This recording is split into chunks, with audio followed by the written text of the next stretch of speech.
This episode is provided by Thomas Allgaier and Franis, based on the most relevant LinkedIn posts about MarTech in calendar weeks 44 and 45. Franis is a B2B market research company helping enterprises gain the market, customer, and competitive insights needed to drive growth and success. Welcome back to the deep dive. If you're in B2B marketing right now, you're probably looking at your tech stack and having this realization. What's that? That the big challenge isn't buying the next shiny tool. It's making all the tech you already own actually, deliver. That is the absolute heart of the conversation we saw all over LinkedIn these past couple weeks. It's a huge theme. So what do we got for this deep dive? Well, we've sifted through hundreds of posts, and it all really boils down to three big connected ideas. This massive shift in what AI is, the paralyzing crisis of data debt, and the ROI pressure that's hitting everyone. And the big takeaway from all of it. That AI is only as good as the data it sits on. And, just as important, the operational processes that run it. That's really our mission today, to connect those dots for you. Okay, let's do it. Where do we start? Let's jump into theme one, what people are calling the agentic shift. AI isn't just a button you push for simple automation anymore. It's something else entirely now. Right. I saw Jose Tomas describe it as an orchestration layer. So less of a tool and more like the conductor of the whole MarTech orchestra. Exactly. It's connecting the data, the content, the channels, all of it.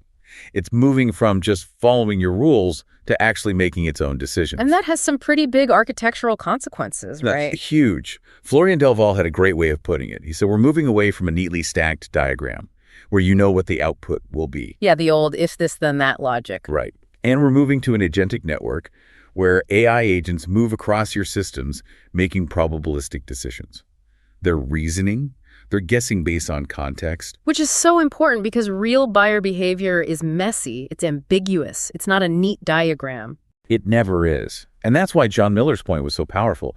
He basically argued that this new reasoning AI is going to replace the old rules-based automation systems we all grew up with. Because they just can't handle that ambiguity. They're too brittle. They break. Yeah. And we're already seeing the big vendors react. Like Salesforce. Navdeep Singh highlighted their Agentforce marketing. The interesting thing there was the framing. Yeah, it wasn't buy another tool. No, it was, this is the AI brain inside the clouds you already use. Like Marketing Cloud. It's embedding the intelligence, not bolting it on. Which brings us to orchestration. Sana Ramiki made the point that this orchestration layer has to be at the center of everything you do. Why is that? Because think about the customer journey. They're on your fight, then ChatGPT, then social. You can't build a separate backend for every single channel. It would be a nightmare. You need one central intelligence to manage that experience consistently. You have to. Otherwise, it just falls apart. Okay, so the tech is getting smarter, more integrated. But that leads us straight into theme two, which is maybe the most painful one. The ROI question. The ROI pressure, yeah. And the data debt that's causing it. Dr. Jason Pallant shared this McKinsey stat that just floored me. I think I know the one you mean. They interviewed Fortune 500 CMOs, and the number who could clearly articulate the return on their MarTech investments was zero. Zero. It's an incredible number. That's not just a small problem. That's an existential threat to marketing budgets everywhere. So why? Why is it failing so badly? The consensus on LinkedIn points to one thing: massive underutilization. Yeah, Gina Fratarkangeli was talking about this. Brian Coleman actually put a number on it. He said teams often use only about 15% of what they pay for. 15%? That's just burning money. And it's not because the tools lack features. No, it's never about the features. It's broken integrations, it's bad training, it's processes that look good on paper but have no connection to reality. And the root of all of that is the data. Matthew Lee hammers this point home. You can't do personalization, you certainly can't do AI without trusted data. And that trust just isn't there. That same Salesforce report, it was wild. It showed big companies have, on average, 15 different customer data platforms. 15? How can you have 15 versions of the truth? You can't. And less than half the teams actually feel confident in the data they're using. Right. So it's no wonder the AI projects are stalling out. It's data chaos. But people are sharing fixes, right? It's not all doom and gloom. No, absolutely. Tobias Hartung shared a great story from Meta. They used Data Cloud to consolidate 6 MarTech tools down to 3. And that actually worked. I mean, fewer tools sounds good, but what did they gain? They cut their OpEx massively. For one, But more importantly, they unlocked totally new revenue by monetizing their mid-market audience data, which was siloed before. So data cleanup became a revenue generator. That's the holy grail, turning a cost center into a profit center. And we also saw really practical advice. Like, Tom Barth had specific tips for Marketo and Salesforce users. He said, look, treat Salesforce as the system of record, period. And then you restrict Marketo's ability to write data back into it. So you create a clear hierarchy, no more fighting over which system has the right data. Exactly. You enforce that integrity, which is the perfect bridge to our third theme. Which is marketing operations as the strategic glue holding all this together. That's it. Because you can have the smartest AI and the cleanest data, but without the right guardrails, it's all useless. Jessica Cow and Sarah McNamara were both making this point, that MOP's leaders are really the ones who have to lead this charge. They have to. They're the only ones who actually understand the plumbing. They know the real workflows, not the theoretical ones. They know where the data actually goes. I love that quote from Abby Hill. I think it was, you can't tech buy your way out of a shitty process.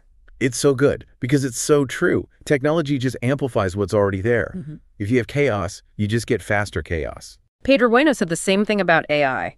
You have to start by mapping your current workflows and figuring out where AI actually helps. You don't just sprinkle it everywhere. No, you redesign the process around the intelligence. So what are the MOPs folks actually suggesting? We saw some great tactical advice. Parul Goyal was stressing the need to properly sync Marketo programs with Salesforce campaigns. Which sounds super technical, but it's crucial. It's everything. It's how you get accurate ROI tracking. It's how you get sales and marketing to stop arguing about who gets credit. Right. And then Mike Rizzo tackled the trust issue with lead routing, that automated black box. The leads just disappear. His point was you need transparency. You need real-time audit logs so sales can see why a lead went where it did. That's how you build trust. So it's about making the systems accountable. And looking forward, what about the architecture itself? Well, Sarah McNamara highlighted the MOP's 2026 outlook. The big shift is away from monolithic all-in-one platforms. And toward what? Toward composable stacks. Stitching together the best-in-class tools for each job, often using an IPS, an integration platform, to connect them all. It gives you way more flexibility to implement AI where you need it. Okay, so that's the internal picture. But all of this is happening because of massive external pressure. The channels are just evolving so fast. Unbelievably fast. I mean, look at social commerce.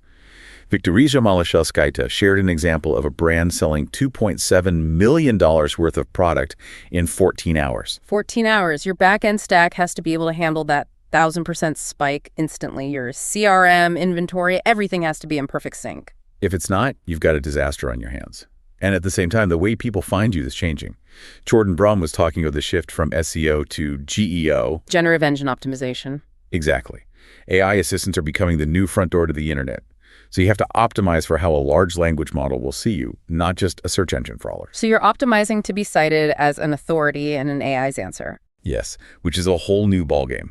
And yet, through all this change, Kay Nast reminded us of an old classic. Let me guess. Email. Email. Still the backbone.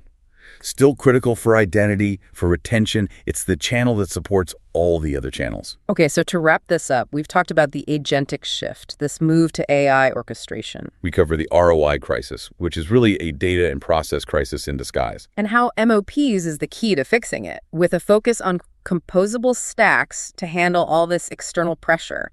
The theme is clear. Get your house in order first. And maybe the final thought to leave you with connects back to leadership. Bobby Del Rosario and Henge Jenterbrug both pointed this out. The biggest hurdle isn't the technology. It's the organization. It's the organization around the technology. Right. As buyers get smarter and faster with AI, leaders have to fix the fragmented C-suite. They have to build alliances across departments. Because in the end, your GTM success is defined by people and process, not just the tools you buy. That's the real strategic challenge right now. If you enjoyed this deep dive, new episodes drop every 2 weeks. Also check out our other editions on account-based marketing, field marketing, channel marketing, AI, and B2B marketing, go-to-market, and social selling. Thank you for joining us for this analysis of the MarTech landscape. Hit that subscribe button so you don't miss our next deep dive. We'll see you soon.